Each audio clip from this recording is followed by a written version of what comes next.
Welcome to Goldfish on Games and Cover This Face Off XL, where we've blinked and suddenly arrived in April of 1993, and dropping through the letterbox of time this month, Amiga Format, See You Amiga, the One For Amiga, Amiga Action and Amiga Power.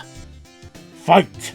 Starting with Amiga Action, and they provided 3 demos over 2 discs, with the first one being an absolute cracker as it's Walker.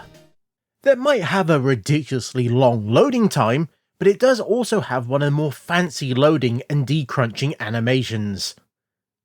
And this is a really interesting game, as you play with both the mouse and joystick at the same time, with the joystick moving the Walker around, then the mouse handling the aiming, which you'll have to get used to extremely quickly as this game doesn't hold your hand, as you'll quickly get waves of soldiers and helicopters as well as artillery that will just attack you mercilessly to take down your shields.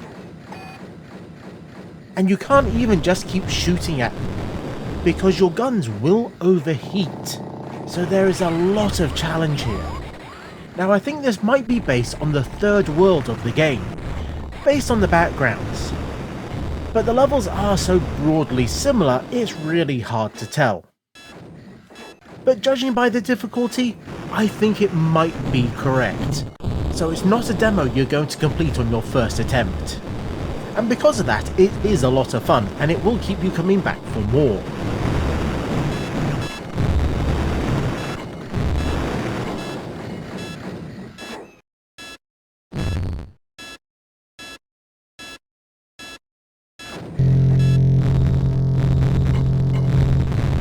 As will the next one, as it's for Lemmings 2, the sequel to one of the best puzzle games ever. That is not only multiple levels, but also multiple tribes. And this will quickly show that there are some interesting new abilities for you to work with. Some are tweaks on the classics, like the musician, that acts a little like a blocker, but affects all of those around them. There's also new environmental objects for you to interact with, like cannons, that you can now directly control. Now it seems that this isn't quite the finished game, as some of the graphics do look a little different, and also some of the sound effects aren't quite there. But something I also noticed was that the tribes had their own set of explosions for when they died. As in the final game, they just got the regular popping one. Now this isn't the only thing unique to this demo, because so are the levels, as these seem to be just created for this.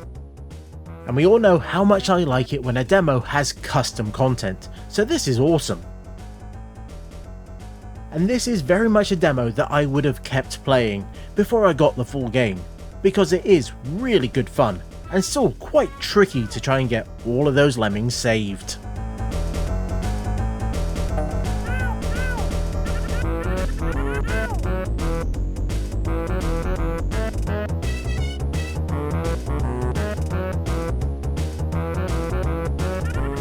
Their final demo is for Abandoned Places 2, which is quite funny considering we checked out the first one just last month.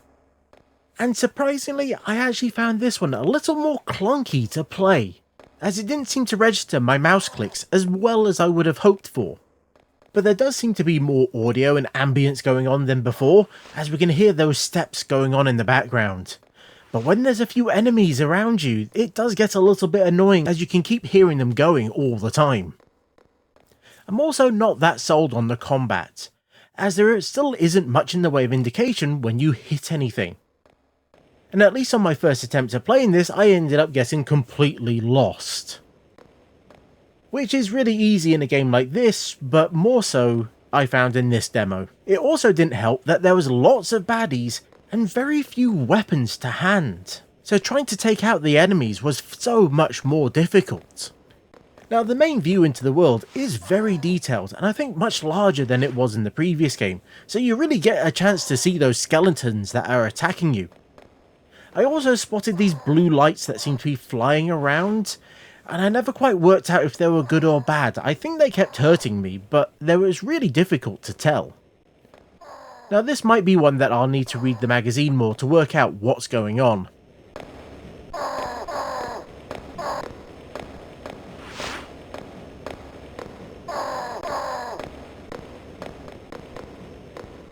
Next up, we're looking at Amiga Format, that had just a single demo, a program, and a bit of an oddity.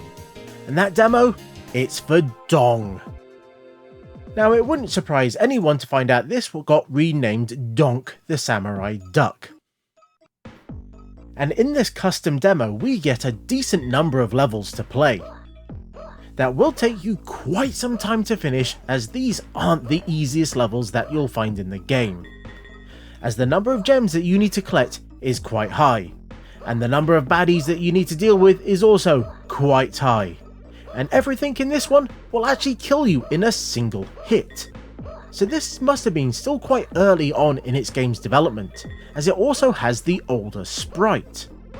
But we do have all the core abilities here, like the bomb, the shield and the floating. That is, if you can find any of those power-ups. Now this is a collect 'em up style game, where you have to find all the gems to open the exit. But this is not an easy task. Now this was the demo that I played back in the day that made me want to get the full game, when it eventually released. So I am a bit of a fan of it. And it was also demos like this one that made the team reconsider that one-hit deaths, as I think far too many people found it really stifling. Which makes me doubly a fan of this demo, as that was really brutal, and it felt so much better in the final game, even if it was a little bit broken in places. But they did try to balance it out in the demo with giving you quite the number of lives to start with.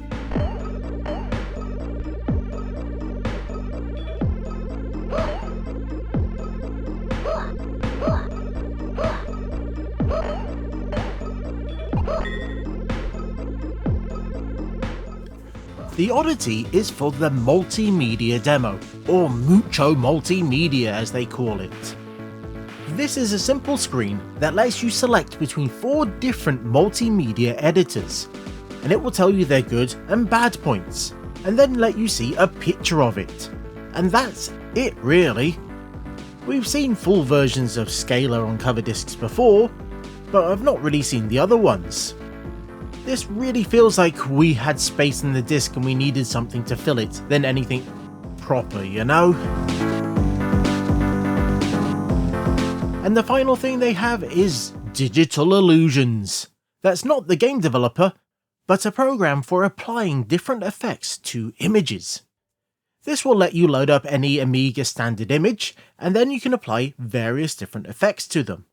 It might be as simple as color negation, or you can apply line effects vertically and horizontally, or just apply lots of different ones to see what the final result is, as there are quite the range for you to mess around with in this package.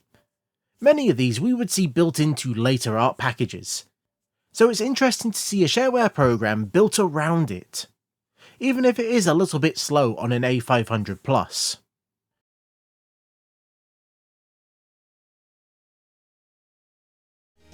Moving on, and we find Amiga Power next, that provided 2 demos and a PD game. And that first demo is The Return of Dong. This time, it's a slightly less customized version, as it looks like just a section of the map from the final game. But we do get some different levels from the last demo. And what I found interesting while I played it was the tile work actually looks better than the final game, as the water actually has bricks behind it, which ended up just being black in the final release. There's also some unique tile work in the backgrounds later on in the level, all of which you didn't see in the final release, so I do wonder if they cut things down so they could fit it on less discs, or if they needed to save space so they could have both the OCS and AGA graphics on the same floppy disks. And it does make me wonder what this would have been like if they released the game on 2 separate versions, as I do think the final game could have done with more variations on the graphics for each of the worlds.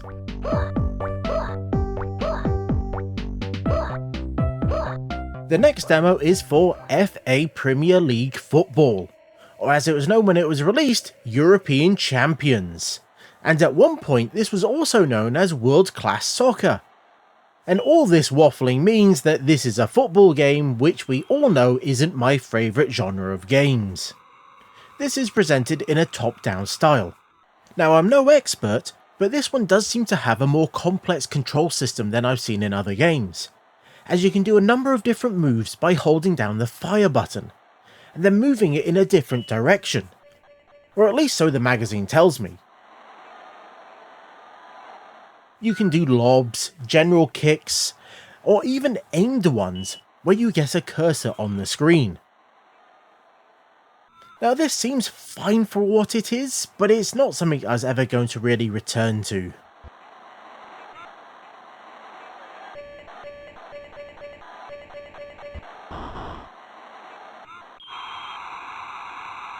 And their PD game is for Extreme Violence, a two-player game where you have to track down the other player and shoot them, in this split-screen style game.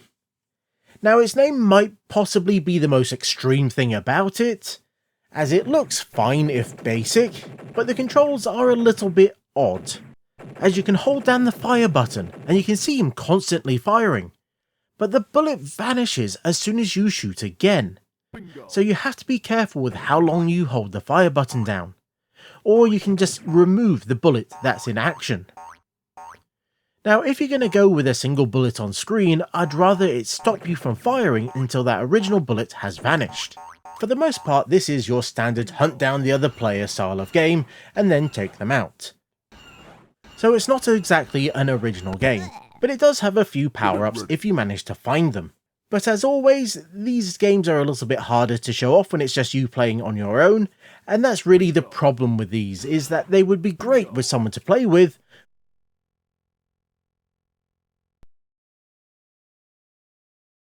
Up next, we have CU Amiga, that provided a full free program as well as 2 demos. And let's start off with Amos, the programming language and environment for the Amiga. Now we've seen this before, and I'm sure we'll see it again, as it was a favourite of the more serious magazines as something to give away. Now this is an early 1.35 version, and they provided both Amos Creator, the general environment, as well as Amos the compiler, that let you take your code and let other people run it. Now this is a basic styled language that's designed for you to be able to write stuff quickly, but it will allow you to access the more advanced features of the Amiga, and CU Amiga dedicated 5 pages to explaining how to use it, with more promised in the later months. In those pages they provided you some sample code that you could type in, but if you didn't want to dive into that, then you could load up some of the examples and then check those out as well. These days, if you wanted to get into Amos, there are much better places to start than with those early examples, like Yawning Retro Angel, whose channel and magazine articles are both great, so check those out instead.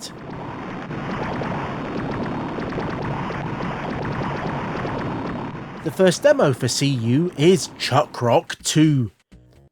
Now this is based on, but isn't quite the same as the water park levels in the final game, as it is a unique one for demo. It's just that we've seen this demo before, and it's not particularly long or difficult. With the most challenging bit is been trying to work out how to get up here. But this is a fun level with some water slides and some of the weird and wonderful baddies that you have to deal with. Now there isn't any collect 'em ups here, you just need to reach the exit, all while clubbing the things with the huge club that's bigger than our lead character to make your way forward. Now I'm a big fan of Chuck Rock 2, and this is a fun demo, even if it does seem to end with a boss fight that you can't actually do anything to win.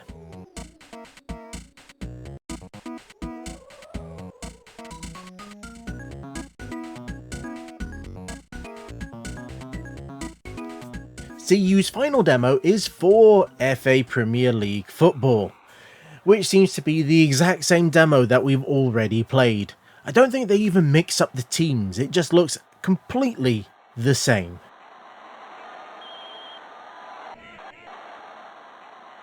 Which means we now have to move on to the One For Amiga, that over its 2 discs provided 3 demos as well as 2 PD titles.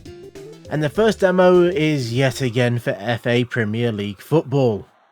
I guess new releases were still a little thin on the ground at this point of the year, and this was meant to be the big new title for the Amiga, but even after gracing so many covers, it only got about 80% on average in the magazines. So instead, let's move on to the PD, with the first being Deluxe Pac-Man, where it seems having large detailed sprites is what makes it deluxe, even if it is at the expense of having a much smaller maze. And is it me, or is Pac-Man not really feeling it today? That's really the face of someone who's just going through the motions. The ghosts feel quite aggressive, which is quite cool, as more often than not they seem to be just randomly moving around the mazes in most PD ports. And you can actually use this to your advantage, as you can get them to follow you and then quickly grab a power pill and take them out. Power-ups will also pop up from time to time. Now I'm not sure how many of them there are, or if it is just the speed up, but I've spotted other ones that I've not even worked out how to use. The basic maze design is fine, but it is far less complex than the arcade original, and because of that, it is quite easy to complete. But overall, I think this is a fine enough version of the classic arcade game, but I do not think it's as good as the original.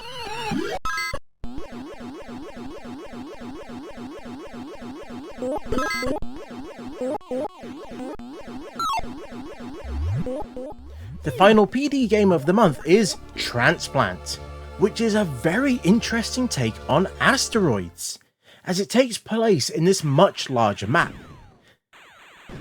Although the actual size is a little obscured due to the wraparound nature of it. What I found quite interesting was that the whole world will move around you, rather than you moving around the world. So it has a bit of that Mode 7 feel about it. Now the asteroids themselves break up as you'd expect, and you have this handy radar that shows the yellow dots around your ship to give you an idea of where the other things are that you need to shoot. After a few levels, things start to get a little bit tricky when enemy spacecraft start to show up and shoot back at you.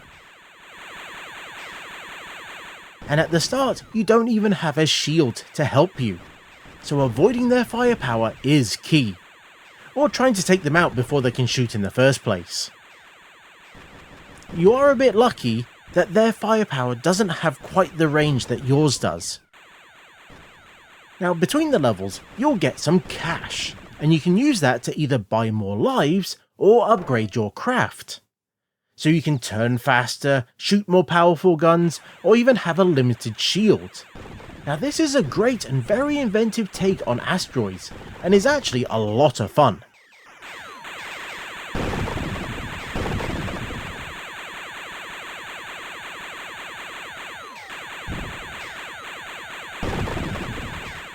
And can you believe it? We get yet another repeat, as here it is Abandoned Places 2 again. Now I decided to check out the magazine to see if it had any real hints on how to play the game, and no such luck. They suggested keeping your distance and using spells was the best approach, which might be due to the fact there aren't many weapons around for you to equip your party.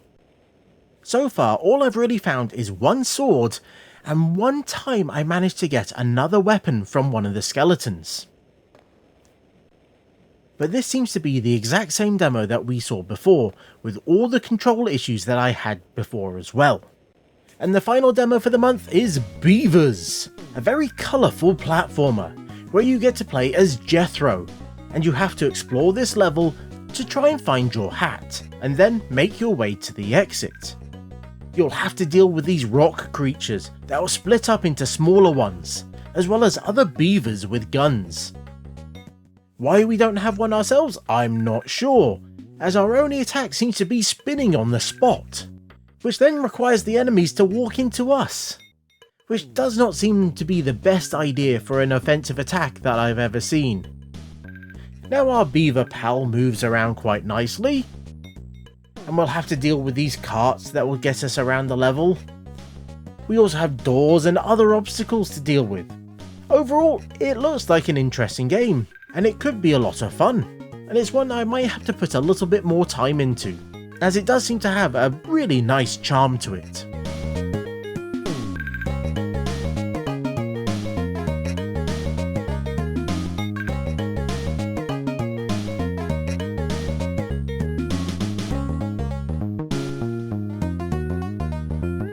But with that, we are done for the month. Yes, it was another quietish month, but it did have a few games that were my absolute favourites. And in third place, I'm going to give it to Transplant. Now this was an interesting and fun take on asteroids, and I feel I could have a lot of fun playing it. In second place, I'm going to give it to Lemmings. Now this was a fun demo for an amazing game, but the demo itself was a little limited in how many levels it provided. And in first place, it had to be Dong Donk, as I really enjoy this game, and this demo, well, it kept me playing for hours. So how can it not be number one? And as always, let me know what you think of the rankings, and if you had any of these magazines in the comments. I do really enjoy reading them all. And until next time, I was the Goldfish. There was quite a few games that got renamed, and this was Goldfish on Games. Thanks for watching. I've given quite a few games in this episode their own reviews in the past, so you might want to check those out if you haven't before. And if you really enjoyed this content, then you might want to consider liking and subscribing so you get informed of when new episodes come out. And it will also let YouTube know that you really enjoyed this.